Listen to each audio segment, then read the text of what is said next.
talking? That is something I do often too, yeah. Sarah, can I just say this? This is my hope of what happens with private lenders. I hope that they do discriminate, but the ones that I want them to discriminate against are those that are less likely or higher risk of defaulting on the loan.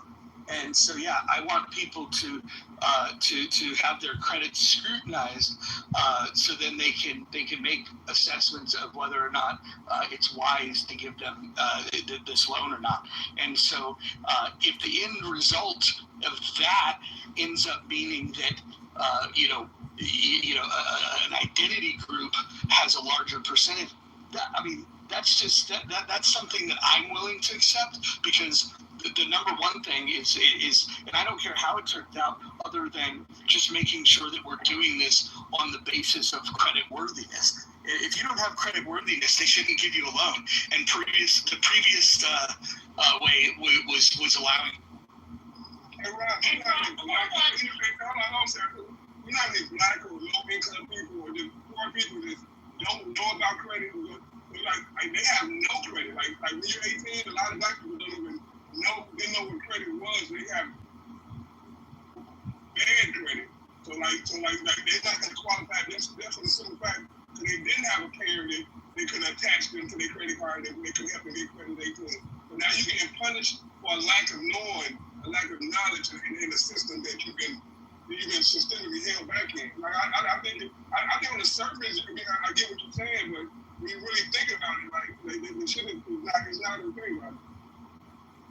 And Roger, you earlier told me to take a couple math classes. I do have an MBA, and I understand where you're coming from and what you hope to see happens from this loan going to private lenders. But as how the business is supposed to work and how the loan department is supposed to work, it doesn't work in the way that you and I wish. The way it works is they don't care who that student is, what their GPA is, what they may or may not accomplish in future.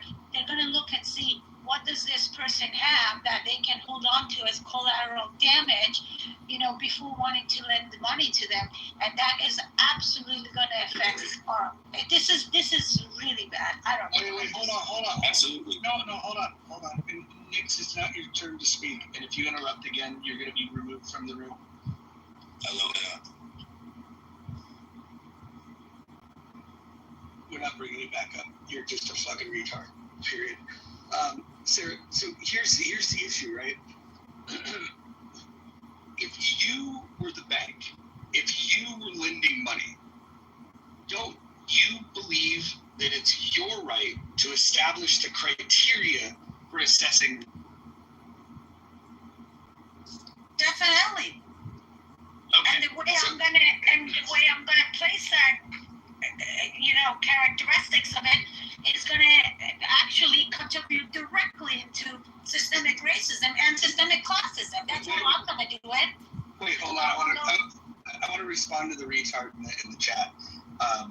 He seems to think that the banks are backed by tax dollars. Now, we have given them bailouts, which was tax dollars. There's that. So I'd agree on that front.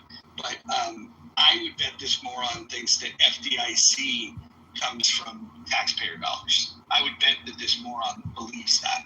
I would bet that he doesn't understand what member banks funding FDIC actually means.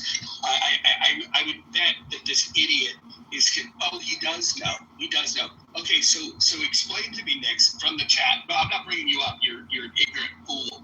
But from the chat, tell me, how is FDIC funded? No, I'm not letting you speak. You lost that privilege by twice being on the stage and interrupting people with stupid comments. So listen, and by the way, I will just say this. I can tell by your photograph.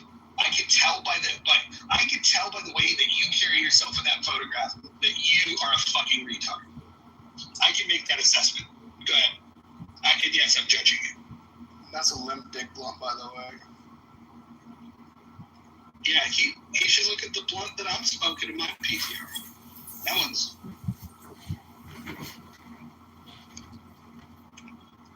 I don't know how. Anyways, is funded. I assume it's just a regulation. Like, aren't